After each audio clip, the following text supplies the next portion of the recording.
Hello friends, मैं वैशाली अग्रवाल फैश2 coaching and consultancy में आप सभी का फिर से बहुत बहुत स्वागत है।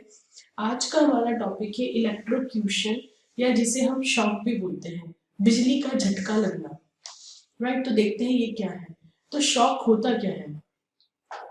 सबसे पहले शॉक की बात करें तो एक सडन सिमुलेशन है बॉडी के नर्वस सिस्टम में इलेक्ट्रिक करंट के जाने से। मतलब इलेक्ट्रिक करंट जब हमारी बॉडी से फ्लो होता है तो हमें एक बहुत जोरदार झटका लगता है, उसी को कहते हैं शॉक। इलेक्ट्रिक शॉक होता किस किस से होता है। इलेक्ट्रिकल एनर्जी के कॉन्टैक्ट से होता है, या फिर दो करंट कंडक्टिंग वायर्स अलग अलग वोल्टेजेस पर होता है, या फिर कोई एनर्जाइज्ड वायर और एक ग्राउंडेड ऑब्जेक्ट हो। राइट, मतलब तीन चीजों से होता है। तो इलेक्ट्रिकल एनर्जी फ्लो है हमारी बॉडी से, या फिर दो करंट कैरिंग कंडक्टिंग वायर्स जो अलग अलग वोल्टेजेस पर उसके हम कॉन्टैक्ट में आ गए, या फिर कोई एनर्जाइज वायर है जो कि ग्राउंड और एक ग्राउंड ऑब्जेक्ट है। राइट, एक एनर्जाइज और एक ग्राउंड है तो फ्लो होकर एनर्जी ग्राउंड में चली जाएगी उससे। और इलेक्ट्रोक्यूशन को fourth highest cause electrical industrial, मतलब इंडस्ट्रीज में जो फैटिलिटीज होती हैं उसमें फोर्थ रीजन इलेक्ट्रोक्यूशन, बिजली का झटका। देखिए कुछ इलस्ट्रेशंस दी है। Current passage pass through the body. देखिए ये तो है ना, कुछ चीजें दी हुई है। ये दो तरह से करंट काम करता है, टच पोटेंशियल, एक स्टेप पोटेंशियल। टच पोटेंशियल मतलब क्या होता है कि आपने किस पॉइंट से उसको टच करा है। राइट, और जो हार्ट और लंग्स से जा रहा है ना करंट फ्लो होके, वो सबसे सीरियस है। देखिए ये फ्लो होके जा रहा है, ये यहाँ पे सोर्स है, ये ग्राउंड है। इस सोर्स को आपने इस हाथ से टच कर दो, देखिए करंट आपके यहाँ से हार्ट से फ्लो होता हुआ इस हाथ से निकल के यहाँ ग्राउंड में चले गया। ये वाला पाथ करंट ने लिया है।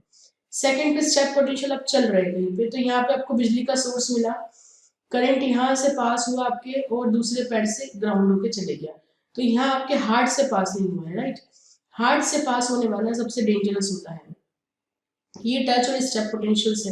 जैसे देखिए यहाँ पे सोर्स है, ये आपने हाथ में लिया, वो ऐसे भी करंट फ्लो के जा सकता है, ये हाथ से गया और पैर से निकल गया ग्राउंड, इसमें हार्ट से टच नहीं हुआ। अब एक ही इस तरफ से लिया तो यहाँ पे देखिए, यहाँ से अगर वो पैर से भी जाएगा तो हार्ट से टच होता हो जाएगा। तो ये चार तरह के सीन से, तो इसमें से सबसे खतरनाक है ए और डी, क्योंकि इन दोनों केसेस में वो हार्ट से पास हो रहा है। तो इसमें अगर वो ऐसा है तो फिर हमें हार्ट अटैक आने के चांसेस है, और ये वाला शॉक हमारे लिए काफी खतरनाक भी हो सकता है बाकी शॉकों के मुकाबले। आगे देखते हैं व्हाट कॉजेस शॉक। शॉक हमें क्यों लगता है, क्योंकि हम लाइव वायर कंडक्टर को टच कर रहे, तो ये सोर्स है, ये सोर्स को ये फॉल्ट हुआ यहाँ पर। राइट, और हम इसके टच में आ गए, ऐसे जाना था, लेकिन हो क्या रहा है, वो हमारी बॉडी से पाथ बना के चले जाएगा। ये ऐसा इनका सर्किट पूरा होता है, यहाँ से ये जाता और वापस इधर जाता। लेकिन अभी जो है ये हमारी बॉडी से फ्लो होके जा रहा है। ये फॉल्ट वाली लाइन को जो इन्होंने राइट से दिखाया है, तो ये रेड वाला जो है path of fault current through human body if the appliance is not connected to earth. अगर ये अप्लायंसेस अर्थ से कनेक्टेड नहीं है तो फिर आपकी बॉडी से फ्लो के ग्राउंड में जाएगा।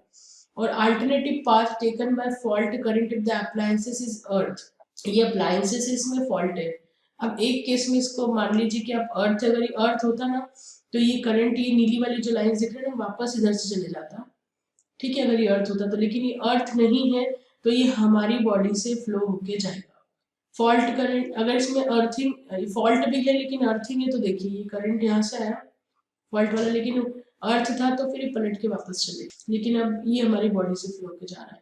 तो कॉज क्यों लगता है, क्योंकि हम लाइव वायर कंडक्टर को टच कर लेते हैं, या फिर इंसुलेटेड वायर हो, उसका इंसुलेशन अच्छा ना हो, हमने उसको टच कर लिया है, या फिर शॉर्ट सर्किट वजह होती है, या फिर स्टैटिक इलेक्ट्रिसिटी भी वजह होती है। जी हाँ, स्टैटिक इलेक्ट्रिसिटी, बिजली तड़कना कड़कना, वो और लाइटनिंग, तो ये वाली वजह है।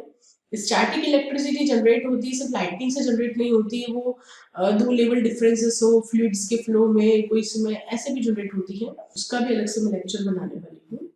तो ये शॉक की वजह हमने देखी। अब हम देखते हैं how is an electrical shock received. तो जो डिफरेंट पोटेंशियल के वायर्स होते हैं उसको अगर उन दोनों को साथ में कनेक्ट करते तो उसमें से करंट बहेगा। तो बहुत सी जो हमारे घरों में वायरिंग होती है उसमें ब्लैक वायर्स जो है 110 वोल्ट पे रहते हैं ग्राउंड के रिलेशन में, और वाइट जो वायर रहते हैं वो 0 वोल्ट पे रहते हैं क्योंकि वो ग्राउंड पे कनेक्टेड रहते हैं। If they come into contact with an energized light black wire, अगर ये जो है, अगर हम जो है कोई ब्लैक वायर के कनेक्शन में आ जाए और साथ में ही आप वाइट वायर के भी कनेक्शन में आ जाएंगे तो हमारी बॉडी जो है करंट को पास कर देगी एंड हमको शॉक मिलेगा। मतलब ये देखिए दो अलग अलग डिफरेंस के बाद ये हमारे घरों में जो ब्लैक वायर होता है वो 110 वोल्टेज का होता है, ठीक है, ग्राउंड रिलेशन में, और व्हाइट वायर 0 वोल्टेज का होता है, वोल्टेज डिफरेंस है। तो इन दोनों को अगर साथ में आप पकड़ लोगे तो आपको करंट का झटका लग जाएगा। आगे देखते हैं इलेक्ट्रिकल शॉक में, अगर आप कांटेक्ट में हो किसी एनर्जाइज वायर के या फिर किसी एनर्जाइज इलेक्ट्रिकल कंपोनेंट के और साथ में कोई ग्राउंडेड ऑब्जेक्ट के भी साथ में खड़े हो, देखिए ऐसा नहीं कि सिर्फ ये, देखिए ये जो पहला केस था ना इसमें दो अलग अलग वोल्टेज डिफरेंस के वायर्स को आपने साथ में पकड़ लिया तो करंट लग गया। अब ये केस में क्या बोल रहा है कि एक हाथ में सपोज मतलब एक तरफ आप कांटेक्ट में एनर्जाइज वायर के, दूसरी तरफ ग्राउंड के कांटेक्ट में हो ग्राउंडेड ऑब्जेक्ट के, तो भी करंट लग जाएगा क्योंकि उसको पाथ मिल जाएगा फ्लो होने के लिए बॉडी में से। और अगर आपको शॉक कब लग सकता है, अगर आप ग्राउंड के कांटेक्ट में नहीं हो तब भी शॉक लग सकता है। अगर आपने 240 वोल्ट की केबल्स के दोनों वायर, तो फिर शॉक लगेगा, तो फिर शॉक लगने का चांसेस है। तो ये कुछ कंडीशन से जब शॉक लगता है। डिग्रीज, इलेक्ट्रिकल शॉक की डिग्रीज क्या होती है, करंट अगर 75 मिली एम्पर मतलब 10 की पावर -3 है यहाँ पे, मतलब अगर बात करेंगे तो ये 75 डिवाइडेड बाय 1000 है, राइट, मतलब ये क्या है 0.075 एम्पेयर, इतना कम करंट है, 0.075 एम्पेयर का करंट है।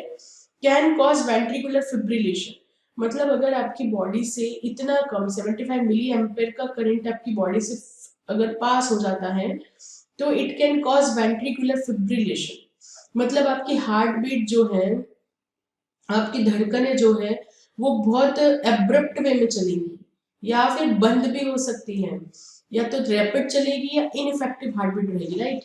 रैपिड मतलब बहुत तेज चलेगी या फिर काम बिल्कुल काम की नहीं रहेगी, वो चलेंगी नहीं। Will cause death in a few minutes unless a defibrillator is used, और सिर्फ कुछ ही मिनट में मौत हो सकती है अगर डिफिब्रिलेटर यूज नहीं किया है। डिफिब्रिलेटर में मैं बता रही हूँ 75 milliampere is not much current. A small power drill uses 30 times as much. 75 milliampere कोई बहुत करंट नहीं है, जैसा कि मैं अभी कहा था कि काफी कम करंट है। इवन अगर आप छोटी सी पावर ड्रिल यूज करते हैं तो वो इससे 30 टाइम्स ज्यादा करंट यूज करती है। तो डिफिब्रिलेटर क्या होता है, इसको शॉर्ट में AEDB बोलते हैं, that is automated external defibrillator. ये एक छोटा सा मशीन होता है जो वर्क प्लेस पे आप लगा सकते हैं, अपनी इंडस्ट्री में, प्लांट में, कंपनी में, ऑफिस में। ये आर्टिफिशियल आपको रेस्पिरेशन देने के काम, आर्टिफिशियल रेस्पिरेशन तो नहीं बोलेंगे इसको, ये मतलब आपको आपकी जो है सांसें लौटाने में मदद करेगा, ये हम बोल सकते हैं इसको। ये डिफिब्रिलेटर में क्या होता है, एक इंस्ट्रक्शंस उसमें बोलते रहता है, वो एक ऑटोमेटिक उसमें सिस्टम होता है जो इंस्ट्रक्शंस बताते रहेगा। और ये क्या है, आपके ये जो मशीन है ना, देखिए ये मशीन है, ये मशीन जो है ना, ये आपके दिल पे इस पे दो ऐसे लगाए जाएंगे और फिर जैसे हमने पिक्चर में नहीं देखा वो शॉक देते हैं, कई बार किसी की वो सांसें नहीं बचती है तो हार्ट बीट्स नहीं चल रही होती है तो फिर उसको शॉक दिया जाता है तो उससे रिगेन हो जाती है। ये सेम वही सिस्टम है, राइट। आपको ये डिफिब्रिलेटर यूज करना है और उसको जो है उसकी सांसें लौटानी है। ये एक तरह से छोटा सा वो शॉक जैसा देगा ताकि धड़कनें वापस लौट आए। डिफिब्रिलेटर का यही काम होता है। अब आगे देखते हैं हम, इसमें फ्रीज हो जाती है। इलेक्ट्रिकल शॉक में क्या होता है, आपकी मसल्स बिल्कुल कंट्रैक्ट हो जाती है और फ्रीजिंग इफेक्ट जो अगर आ जाता है इसमें, मतलब बिल्कुल जकड़ गए आपकी, बिल्कुल आपने देखा होगा अगर बिजली का झटका लगता है तो लोग वही की वही बिल्कुल फ्रीज से हो जाते हैं, अकड़ जाते हैं, कुछ हिलते डुलते नहीं है, वो बिल्कुल वैसी पोज में अकड़े हुए रहते हैं, उसको फ्रीजिंग इफेक्ट बोलते हैं, वो सबसे डेंजरस है। और अगर फ्रीजिंग इफेक्ट बहुत टाइम तक रहा तो वो मतलब चांसेस है कि आप मतलब जान जा सकती है। अगर आपने किसी को विटनेस किया है कि जो फ्रीज हो रहा है तो अगर आपके पास पावर शट ऑफ करने का साधन है तो पावर शट ऑफ कर दीजिए, या फिर कोई नॉन कंडक्टिव ऑब्जेक्ट करिए जिससे पर्सन को आप नॉक कर सके, हिला सके, थोड़ा सा उसमें मार सके उससे, ताकि वो हट जाए, ताकि उसको आप फ्री करवा सके। नॉन कंडक्टिव ऑब्जेक्ट में जैसे लकड़ी हो गई, प्लास्टिक हो गया, रबड़ हो गया, ये सब चीजें इस्तेमाल कर सकते हैं। अगर सफोकेशन हो रहा है तो इलेक्ट्रिक करंट में क्या होता है कि आपकी लंग्स जो है वो कंट्रैक्ट हो जाती है वायलेंटली और रेस्पिरेशन भी आपका बंद होने लग जाता है। सेल भी डैमेज होते हैं और बर्न्स भी होता है। मतलब देखिए शॉक कितने नुकसान करता है, एक तो आपकी सांसें लेने में तकलीफ हो गई, आपकी बॉडी के सेल्स भी डैमेज हो गए और दूसरा बर्न भी आ जाएगा। जहाँ पे से आप कॉन्टैक्ट में आए हो ना शॉक के, उतनी जगह आपको बर्न भी हो जाएगा। बर्न का डिग्री भी we can't say, first degree, second degree, third degree, कोई सा भी बर्न हो सकता है। फिर वेंट्रिकुलर फिब्रिलेशन की बात करते हैं। तो इसमें हार्ट बीट डिस्टर्ब होती है और हार्ट फ्लटर्स करता है, मतलब हार्ट बीट नहीं करता है, फिर फ्लटर्स करने लग जाता है। मतलब ये कि वो नॉर्मल रिदम में जो चलती है ना अपनी धड़कनें, वैसी नहीं चलेंगी, वो बिल्कुल एब्रप्ट वे में कैसी तो भी चलेंगी। और हार्ट पंप्स, या तो हार्ट जो है वो पंप करना बंद कर देगा या फिर बहुत कम ब्लड को पंप करेगा। तो उस वक्त आपको डिफिब्रिलेटर लगेगा जो आपकी धड़कनें वापस रिज्यूम करवा पाए। और इसमें फैक्टर्स जो मेन काम करते हैं वो करंट और टाइम करते हैं और आपकी बॉडी की फिजियोलॉजी। आपको वेंट्रिकुलर फिब्रिलेशन जो है जरूरी नहीं कि 75 मिली एम्पियर का हो तो ही लगे, 30 मिली एम्पियर के करंट पे भी लग जाता है। Right, muscle can not open और close properly, lack of oxygen to brain या फिर डेथ। ऑक्सीजन की कमी हो सकती है ब्रेन में और डेथ भी हो सकती है। इलेक्ट्रिक शॉक के केस में हमको करना क्या चाहिए? इलेक्ट्रिक, ये देखिए कुछ ये लगे रहते हैं जहाँ पर भी इलेक्ट्रिकल के पैनल रूम्स रहते हैं, वहाँ पे इस तरह के बोर्ड्स लगे रहते हैं इलेक्ट्रिकल शॉक में क्या करना है, कैसे ट्रीटमेंट देना है। आप उसकी मॉक ड्रिल करवा सकते हैं इलेक्ट्रिकल शॉक्स की, ताकि लोगों में अवेयरनेस आए। मॉक ड्रिल जनरली क्या करते हैं लोग, फायर की करवा लेते हैं, लेकिन कुछ लीकेज वगैरह की करवा लेते हैं। इलेक्ट्रिक की शॉक की मॉक ड्रिल करवानी चाहिए। और भी जो इमरजेंसीज हमारी कंपनी में आइडेंटिफाई करी उन सबकी मॉक ड्रिल करवानी चाहिए, not only fire mock drill. तो ये देखिए, अब आप इलेक्ट्रिक शॉक से हम बच कैसे सकते हैं, उसके लिए हम इसमें क्या क्या कर सकते हैं। तो एक ही सिस्टम हम अपना सकते हैं। इसमें पहली चीज देखिए, अलग अलग बाउंड्रीज बना सकते हैं। राइट, ये पहली सबसे बाउंड्री है फ्लैश प्रोटेक्शन की बाउंड्री। मतलब अगर किसी को शॉक लगने का खतरा है या आर्क फ्लैश होने का खतरा है तो उसका फ्लैश कहाँ तक आता है वो वाली बाउंड्री आप सेट कर दीजिए। फिर लिमिटेड अप्रोच बाउंड्री, मतलब यहाँ तक हर कोई नहीं आ सकता है और उसमें स्पेस भी लिमिटेड है, लिमिटेड स्पेस है। Any point on an expose area जैसे इलेक्ट्रिकल कंडक्टर और सर्किट पाथ, ये देखिए, मतलब अगर यहाँ पे इलेक्ट्रिकल है, इलेक्ट्रिकल चीज है, उसका सोर्स है, तो उसकी लिमिट्स कहाँ तक है अप्रोच की, वहीं तक आप जा सकते हैं। उसके बाद फिर रेस्ट्रिक्टेड अप्रोच बाउंड्री बना दीजिए, मतलब वहाँ कोई भी नहीं जा सकता है, रेस्ट्रिक्टेड प्लेस है, सिर्फ गिने चुने एक दो लोग जाएंगे ऑथोराइज्ड वाले, उसकी स्पेस भी रेस्ट्रिक्टेड है। राइट, इतनी ही स्पेस वो जा सकता है। फिर प्रोहिबिटेड अप्रोच बाउंड्री, मतलब वहां तो किसी को भी नहीं जाना, उसकी स्पेस भी बहुत कम है, प्रोहिबिटेड अप्रोच। तो इस तरह से बाउंड्रीज बना सकते हैं, तो एटलीस्ट इससे हर किसी का मूवमेंट वहां पे आप अलाउ नहीं करेंगे, तो एटलीस्ट खतरा कुछ तो कम होगा। ये देखिए, इसका एक और है ये समझाने का, ये अगर इक्विपमेंट है तो इक्विपमेंट के सबसे नजदीक होगी प्रोहिबिटेड अप्रोच बाउंड्री, मतलब यहाँ पे तो किसी को भी नहीं आना है। उसके बाद रेस्ट्रिक्टेड अप्रोच बाउंड्री और फिर लिमिटेड अप्रोच बाउंड्री। प्रोहिबिटेड वाली में सिर्फ क्वालिफाइड पर्सन जाएंगे और वो भी पीपीज पहन के, क्योंकि वहां पे लाइव पार्ट होंगे, उस पर काम करना होगा। रेस्ट्रिक्टेड अप्रोच बाउंड्री की बात करें तो सिर्फ क्वालिफाइड पर्सन जाएंगे, और लिमिटेड अप्रोच बाउंड्री की क्वालिफाइड और अनक्वालिफाइड दोनों जा सकते हैं, लेकिन अनक्वालिफाइड को क्वालिफाइड के साथ एक कंपनी होके जाना, क्योंकि इक्विपमेंट से अगर फ्लैश निकला तो फ्लैश जिस बाउंड्री तक जाता है वो बाउंड्री उसकी फ्लैश प्रोटेक्शन बाउंड्री कहलाती है। तो ये जो है, और ये एफपीबी फ्लैश प्रोटेक्शन बाउंड्री जो है फॉल्ट लेवल और टाइम ड्यूरेशन को ध्यान में रख के बनाई जाती है। और अप्रोच बाउंड्रीज जो है सिस्टम के वोल्टेज लेवल के हिसाब से बनाई जाती है, ये सब बाउंड्रीज अप्रोच बाउंड्रीज। राइट, तो ये हम प्रिवेंशन कर सकते हैं शॉक के लिए सबसे बेहतर। तो ये एक तरह का एडमिनिस्ट्रेटिव कंट्रोल हो जाएगा कि आपने बाउंड्रीज सेट कर दी और इस पर आप जा रहे हैं। इंजीनियरिंग एंड एडमिनिस्ट्रेटिव कंट्रोल रहेगा जिससे आपको इम्प्लीमेंट करवाना पड़ेगा। राइट, बाउंड्रीज आपने सेट कर ली निकाल के, लेकिन उस बाउंड्रीज को फॉलो करवाने से एडमिनिस्ट्रेटिव कंट्रोल। फिर लिमिटेड अप्रोच बाउंड्रीज की कुछ वोल्टेज लिमिट दी हुई है। Nominal system voltage less than 300, 300 से 750, 750 से 2K और 2K से 15K। Limited approach boundary distance L जिसको बोला है। फिक्स कंडक्टर से इतनी रखनी है, मूवेबल कंडक्टर से इतनी रखनी है। Unqualified persons must stay outside the limited approach boundary. Right, limited approach boundary से बाहर रहना पड़ेगा अनक्वालिफाइड पर्सन को। फिर और इसमें आगे देखते हैं, an approach limit at a distance from an exposed live part within which a shock hazard exists। Expose live part जब होता है ना, तो एक बाउंड्री तक उसका पूरा लिमिट रहता है जहां तक आपको शॉक लग सकता है, तो वो बाउंड्री को आप अप्रोच बाउंड्री बोल दो, उसके आगे मत जाने। और आपको क्वालिफाई होना पड़ेगा, मतलब qualified electrical contractors, qualified electrical operators, ये सब होते हैं, इलेक्ट्रिशियंस होते हैं, तो वही लोग बस उस काम को कर सकते हैं, ऑथोराइज होते करने के लिए। राइट, हर कोई नहीं होता है। और टूल्स भी इंसुलेटेड यूज करना है जब वहां पे काम करना है। और अगर वोल्टेज 750 वोल्ट से ज्यादा है तो आपके पास एक असिस्टेंट होना चाहिए, और आप या तो कोई क्वालिफाइड पर्सन के साथ जा रहे हो, एक कंपनी होके उसके साथ में जा रहे हो तो ही आप जा सकते हैं। 750 से ऊपर का वोल्ट खतरनाक है। रेस्ट्रिक्टेड अप्रोच बाउंड्रीज की बात करें तो approach limit at distance from an expose live part within which there is increase risk of shock due to electrical arc over.